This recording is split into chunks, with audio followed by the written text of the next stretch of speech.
एक बात बोली, रवा लोगिन कभी ये महसूस कर ले बाने लोगिन की जब हस्बैंड लाखों रुपया कमाला तो वो वाइफ रानी की तरह राज करे रहे, लेकिन अगर वाइफ लाखों रुपया कमाला तो उस घर के हस्बैंड नौकर की तरह ट्रीट करल जाला।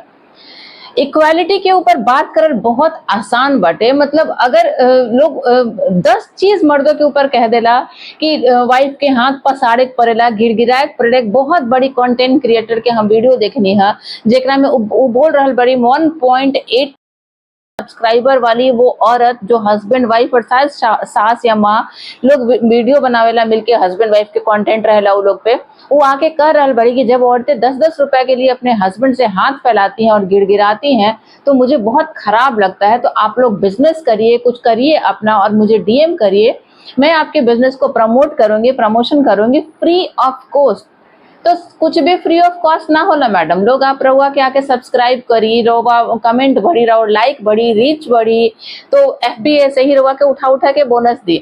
जेकरा इतना बड़ा मतलब सब्सक्राइबर के फौज बाटे वो तो ऐसे ही बहुत तरह से लोगों के मदद कर रहल बाटे।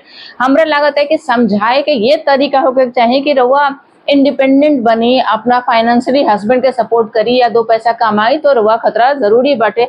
लेकिन अगर कोई पढ़ल लिखल औरत आके दिमाग में ये डालल शुरू कर दो कि अपना हस्बैंड से लोग के मांगे के पड़ेला, गिराए के पड़ेला, तो अब बताइए कि अपने ही परिवार में अपना हस्बैंड से मांगे कर गिड़गिड़ाए के पड़ेला वाला जो एक कॉन्सेप्ट डालल जा रहा बाटे आज के समय में, हमरा ये चीज बिल्कुल समझ में नहीं आ रहा। हस्बैंड भी आके रहुआ से रोटी मांगेला, खाना मांगेला, तो का वो गिड़गिड़ाला? या वो कोई भी चीज बोलेला कि हमको तुम रोटी दे दो या चाय बना के दे दो तो वो गिड़गिड़ाला? तो रहुआ अगर पैसा मांग रहल बनी तो गिड़गिड़ा रहल बनी? मतलब वो रानी बनाए वाला जो अगर बुद्धि बाटे ना तो पहले अपना अपना हस्बैंड के राजा बनाए के रहुआ लोगिन समझी लोगिन, सोची लोगिन, तभी रानी बन के रह सकता नहीं लोगिन।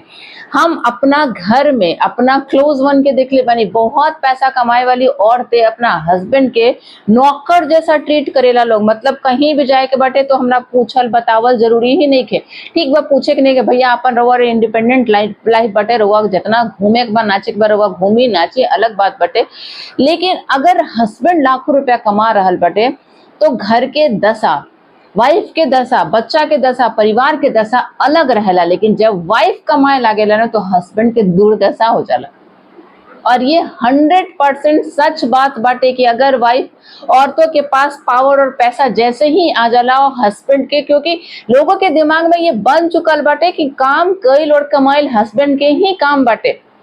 कुछ कुछ चीज में औरतें लकी मतलब होली लोग कि उन लोग के कोई जॉब मिल जाला या कोई मेहरबानी मिल जाला या कोई कारण से उन लोग के बहुत ज्यादा पैसा मिले लगेला। हमरा नहीं पता, क्योंकि हम मतलब दोनों तरफ से रवा सोचे के चाहिए कि अगर किसी को ये बोला जाओ कि हस्बैंड से हाथ पसारे पड़ता थे, गिड़गिड़ाए पड़ता थे, 10 रुपया के बिंदी के पत्ता के लिए हम मोहताज बने, तो वो भी खाए के पिए खतरा रहुए पे मोहताज बटे पूरी तरह से। मतलब घर दोनों के मिलला से चलेला। एक मतलब रेल के 2 पटरी इस तरह ना कह जाला जो सीधा चलला पे ही चलेला। अगर आदमी आज के समय में सबसे बड़ा बात बटे फेसबुक, यूट्यूब, इंस्टाग्राम और भी प्लेटफॉर्म के अगर छीन लिया जाओ तो इस तरह के जो बड़का बड़का सब्सक्राइबर वाला लोग बाटे नो गोल गोल बोली निकलल बंद हो जाए। क्योंकि कितना ज्यादा यहाँ पे जॉब बाटे और कितना ज्यादा बिजनेस कैल आसान बाटे। वो बोलल बहुत सिंपल चीज बाटे, बहुत सिंपल। आके जब लाखों कमाए लागे नो तो राउर बोली मतलब घटिया बोली भी लोगों खतरा आइडियल हो जाला। हम अपना परिवार में लोगों को देख ले बने, चाहे वो खराब भी क्यों ना बोलो, लोग चटाई लगा के ओकर बात के प्रवचन की तरह सुनेला।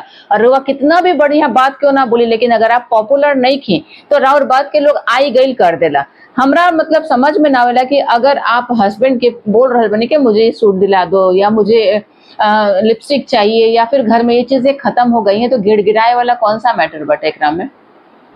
हर एक वीडियो में हम कहने की कुछ टॉपिक अपवाद, कुछ चीजें अलग रहला, लेकिन हम जो अपना आसपास देखें वही बात करें। हमार पापा 1-1 रुपया लाके माँ के हाथ में दे देते, हमारा ससुर हमरा सास के हाथ में देते, हमार हस्बैंड हमरा हाथ में देले। और हम जितना भी लोग के देखे नहीं, हर घर में कोई मतलब कुछ भी नहीं के आप कैसे घर चला रहल बनी, का कर रहल बनी, कोई पूछे ना आवेला, कोई पूछे ना आवेला।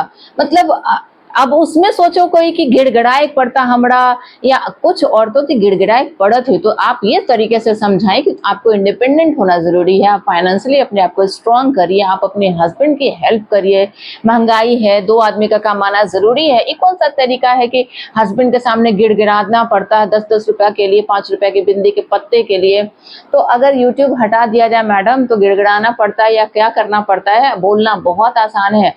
बिजनेस ऐसे ही बैठा नहीं हुआ है कि आप बिजनेस करके बैठ गए और कस्टमर आ गए और जॉब कर ले रहे हैं, क्योंकि अनपढ़ से गंवार लोग फेसबुक पे कमा रहा है, जिसको मतलब हमरा लगता है कि जेकरा मजदूरी मिलल मुश्किल रहला, ओकरो पैसा मिल जा रहा बाटे यूट्यूब से, वो भी लाखों के मिल जा रहा बाटे।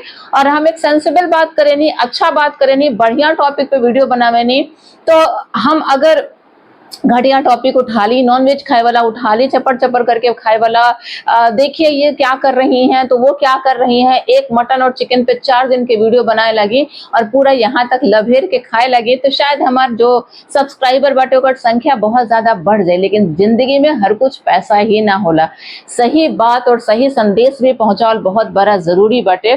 तो प्लीज जो देश के माहौल बाटे ओकरा के खराब करे के कोशिश मत करे लोगिन। और हम औरतें से भी कहे चाहता नहीं, इंडिपेंडेंट बनल बहुत अच्छी बात बाटे, आप बनी, लेकिन एक शर्त ये ना हो के चाहे कि भैया हमारा हस्बैंड से गिड़गिड़ाए पड़त बाटे, क्योंकि अगर मन में वो भावना आ जाओ तो वो जो रिश्ता बाटे वो हीन वाला रिश्ता हमारे हिसाब से हो जाए।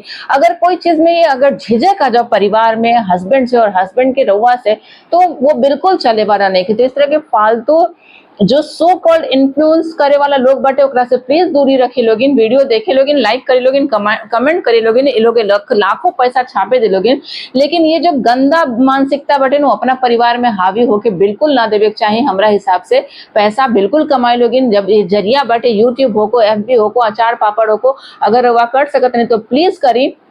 अब वो मदद करे के भी कह रहे बड़ी, तो उनका से मदद भी ले लोगे रउआ लोगिन, लेकिन ये शर्त बिल्कुल भी ना कि हमरा हस्बैंड से गिड़गिड़ाए पड़तला। हस्बैंड से कोई गिड़गिड़ाए की जरूरत नहीं, कि वो भी बाहर से आवेला तो वही से रोटी मांगेला, तो भी बेचारा गिड़गिड़ाला ना, कभी कभी ना थोड़ा सा नो ममता जो बाटे नो मर्द खतरा भी निकाले लोगिन अपना। मतलब हमरा समझ में ना आवेला कि ये जो बेचारा जेंट्स लोग बाटे ओकरा के हमेशा अंडर एस्टिमेट ही क्यों करे पड़ेला, और क्यों ना कोई इस टॉपिक पे बात करेला कि औरतों का जो रवैया बाटे मतलब जेंट्स लोग के लिए वो कितना हमरा लगता ना मर्दों वाला फीलिंग हो जाला उस हस्बैंड के जे थोड़ा कम कमाला, या भगवान की दया से कभी जॉब चला गई, भगवान की दया से ना, भगवान जब दया ना कैले और जॉब चल गई, तो वो किस तरह से ट्रीट करा जाला नो। हम रोआ के 8 एग्जाम्पल दे सकते नहीं, अपना परिवार के 8 एग्जाम्पल दे सकते नहीं कि जब औरतें कमाए निकले ला लोग और हस्बैंड से ज्यादा कमाए लागे ला लोग, या हस्बैंड कोई कारण से ना कमा पावेला, तो उस घर के जेंट्स के स्थिति नर्क से बदतर रहेला। लेकिन जब हस्बैंड लाखों कमाला नो तो वो रानी बन के रहनी। ठीक बा।